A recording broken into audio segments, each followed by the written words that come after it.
வணக்கம் நேயர்களே, ஃபீபாவின் இன்றைய காலை தியானத்திற்காக உங்களை அன்புடன் வரவேற்கிறேன். மிகவும் பிரியமான ஃபீபா நேயர்களே, உங்கள் அனைவருக்கும் வணக்கம். நேற்றைய காலை தியானம் நிகழ்ச்சியில் நாம் நம்பிக்கையற்ற சூழ்நிலைகளை மாற்றும் தேவன் என்ற தலைப்பிலே தியானத்தை கேட்டோம். இன்றைய நிகழ்ச்சியில் நாம் நம்பிக்கையற்ற சூழ்நிலைகளில் நம்பிக்கை கொள்வதற்கான அடிப்படை என்பதை குறித்து கேட்கப் போகிறோம். நம்பிக்கையற்ற சூழ்நிலையில் நம்பிக்கை வைப்பதற்கான அடிப்படை என்ன? இது வெறும் கற்பனைதானா? இது மன உறுதி தொடர்பானதா? இல்லாவிட்டால் நேர்மறையாக இருக்க முயற்சிப்பதும் நேர்மறையாக இருப்பதுமான ஒரு மாம்ச ரீதியிலான அணுகுமுறையா? மிகவும் கடினமான சூழ்நிலைகளில் கூட நாம் நம்பிக்கை வைப்பதற்கு காரணம் நாம் தேவனையும் அவருடைய வார்த்தையையும் விசுவாசிப்பதுதான். ரோமர் 4:18 இப்படி சொல்லுகிறது, உன் சந்ததி எவ்வளவாயிருக்கும் என்று சொல்லப்பட்டபடியே தான் அநேக ஜாதிகளுக்கு தகப்பனாவதை நம்புகிறதற்கு ஏதுவில்லாதிருந்தும் அதை நம்பிக்கையோடு விசுவாசித்தான் என்று எழுதப்பட்டிருக்கிறது. தேவன் வாக்கு செய்ததை நம்புவதற்கு எந்த வாய்ப்பும் இல்லை என்றாலும் ஆபிரகாம் நம்பினான். நிலைமை நம்பிக்கையற்றதாக இருந்த போதும் அவன் அப்போதும் நம்பினான்.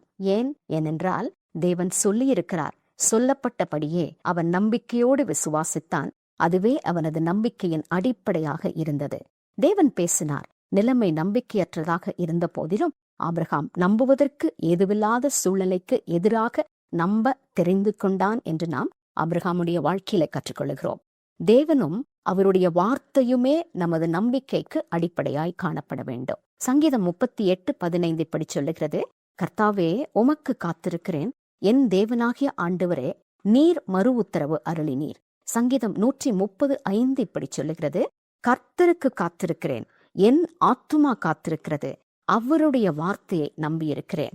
ரோமர் 15:4 தேவ வசனத்தினால் உண்டாகும் பொறுமையினாலும் ஆறுதலினாலும் நாம் நம்பிக்கை உள்ளவர்களாகும்படிக்கு முன்பு எழுதியிருக்கிறவைகளெல்லாம் நமக்கு போதனையாக எழுதியிருக்கிறது. தேவன்தான் நமது நம்பிக்கைக்கு காரணம், ஆதாரம் மற்றும் பலமாய் இருக்கிறார். அவருடைய வார்த்தை நம் நம்பிக்கைக்கு அடிப்படையாகிறது. வேத வசனங்களால் நம் இருதயங்களில் கொண்டு வரப்பட்ட பொறுமையும் ஆறுதலுமே நம் நம்பிக்கையை நாம் காத்துக்கொள்ள செய்கிறது. நாம் இதுவரை கேட்ட காரியங்களிலே பாருங்கள், வேதாகமத்திலே படித்த காரியங்களிலே நடைமுறை பகுதியை நாம் பார்க்கும் பொழுது எனக்கு எதிர்காலத்தை பற்றி எந்த நம்பிக்கையும் இல்லை, அல்லது நான் வெகு தூரம் முன்னேறி செல்வேன் என்றும் தோன்றவில்லை. என் வாழ்க்கையில் பெரிதாக எதுவும் நடக்கப் போவதில்லை என்று கூட நாம் நினைக்கலாம். தேவனாலும் அவருடைய வார்த்தையினாலும் எதிர்காலத்திற்கான நம்பிக்கையை நாம் கொண்டிருக்க முடியும் என்பதை நாம் அறிந்து கொள்ள வேண்டும் என்று நான் விரும்புகிறேன். அவருடைய வார்த்தை இப்படி சொல்லுகிறது. 1 கொரிந்தியர் 2:9 தேவன் தம்மில் அன்பு கூறுகிறவர்களுக்கு ஆயத்தம் பண்ணினவைகளை கண் காணவும் இல்லை, காது கேட்கவும் இல்லை, அவைகள் மனுஷனுடைய இருதயத்தில் தோன்றவும் இல்லை. எதிர்காலத்தை குறித்து நமக்கு நம்பிக்கை இருக்கிறது.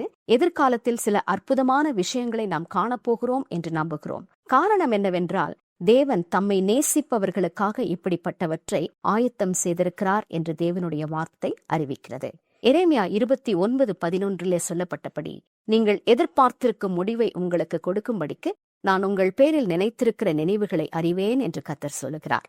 அவைகள் தீமைக்கல்ல, சமாதானத்துக்கான நினைவுகளே. தேவ வார்த்தையை நாம் நம்பிக்கையின் அடிப்படை.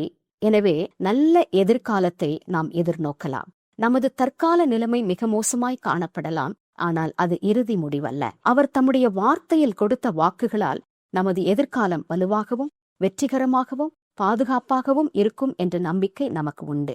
நமது தற்போதைய சூழ்நிலைகள் நம்மை சோர்ந்து போக ஒருபோதும் அனுமதிக்க கூடாது. நம்மில் சிலருக்கு எதிர்மறையான எண்ணங்கள் காணப்படலாம் மற்றும் நம்முடைய வாழ்க்கையில எப்போதாவது வெற்றி பெறுவோமா என்று கூட நாம் யோசிக்கலாம். நீங்கள் முயற்சித்த அனைத்தும் தோல்வியிலே முடிந்திருக்கலாம். இதுவரை உங்களால் எதிலுமே வெற்றி பெற முடியாமல் இருந்திருக்கலாம். தேவனின் வார்த்தை சொல்லுவதை நீங்கள் நம்பத்தான் வேண்டும்.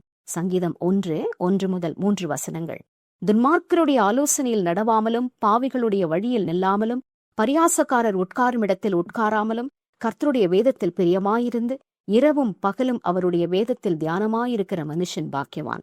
அவன் நீர்க்கால்களின் ஓரமாய் நடப்பட்டு தன் காலத்தில் தன் கனியை தந்து இலையுதிராதிருக்கிற மரத்தை போல இருப்பான். அவன் செய்வதெல்லாம் வாய்க்கும். உங்களை கனி தரும் மரம் போல கற்பனை செய்து கொள்ளுங்கள். நீங்கள் எதை செய்தாலும் அதில் வெற்றி பெறும் நபராக உங்களை பாருங்கள். இது உங்கள் வாழ்க்கையை பற்றிய தேவனின் வார்த்தை. மேலும் தேவன் உங்களுக்காக செய்யக்கூடியதை எந்த ஒரு சூழ்நிலையும் உங்களிடமிருந்து பறித்துவிட அனுமதிக்காதீர்கள். உங்களில் சிலர் கனவுகளை நிறைவேற்றும் நம்பிக்கையை விட்டிருக்கலாம்.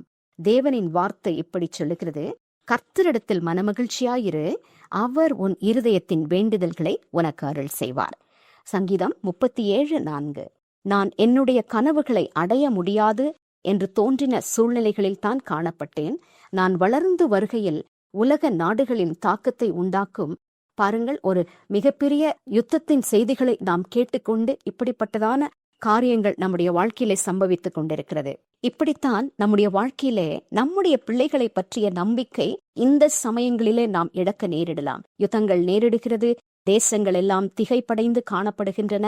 இப்பொழுது என்னுடைய பிள்ளைக்கான நம்பிக்கை என்ன என்று கூட நாம் யோசிக்கலாம். நாம் அவர்களை நன்றாக பயிற்றுவித்து தேவ வார்த்தையை கற்பித்திருந்தாலும் கூட இப்போது அவர்களுடைய வாழ்க்கையிலே நாம் நினைத்து பார்க்காத விஷயங்களில் அவர்கள் நுழைந்திருக்கும் கட்டத்திலே காணப்படலாம்.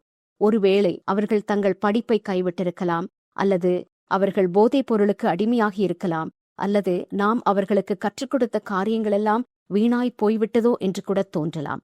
இத்தனை வருஷங்களாக நாம் உழைத்த உழைப்பு வீண் என்றும் நாம் நினைக்கலாம். ஆனால் நம்முடைய பிள்ளைகளுக்கான நம்பிக்கையை நாம் எப்பொழுதுமே இழக்க வேண்டாம். நம்பிக்கையை விடாதீர்கள் என்றுதான் நான் உங்களை ஊக்குவிக்கும்படி விரும்புகிறேன்.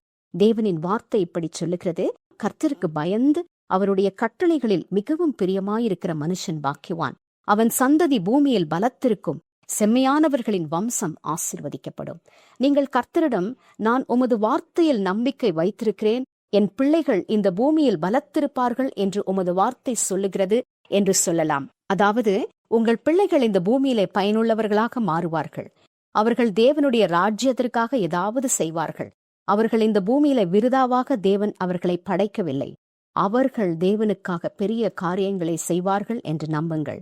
ஏசாயா 54:13 சொல்லப்பட்டிருக்கிறது, உன் பிள்ளைகள் எல்லாரும் கர்த்தரால் போதிக்கப்பட்டிருப்பார்கள், உன் பிள்ளைகளுடைய சமாதானம் பெரிதாயிருக்கும்.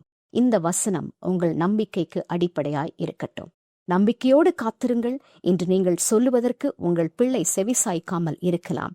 ஆனால் வார்த்தையின் நிமித்தம் நம்புவதற்கு ஏதுவில்லாதவைகளையும் நீங்கள் நிச்சயமாய் நம்பலாம். தேவன் உங்களோடு கூட இடைப்படுவாராக.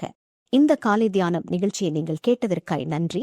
மீண்டும் அடுத்த நிகழ்ச்சியில் சந்திப்போம். வணக்கம் நேயர்களே. இன்றைய காலை தியானத்தில் பங்கேற்றமைக்காக நன்றி. உங்களது கருத்துக்களை பகிர்ந்து கொள்ளவோ மேலும் விவரங்கள் அறிந்து கொள்ளவோ 9458585042 என்ற எண்ணிற்கோ அல்லது info@fibaonline.org தொடர்பு கொள்ளவும். தேவன் தாமே உங்களை ஆசீர்வதிப்பாராக. ஆமேன்.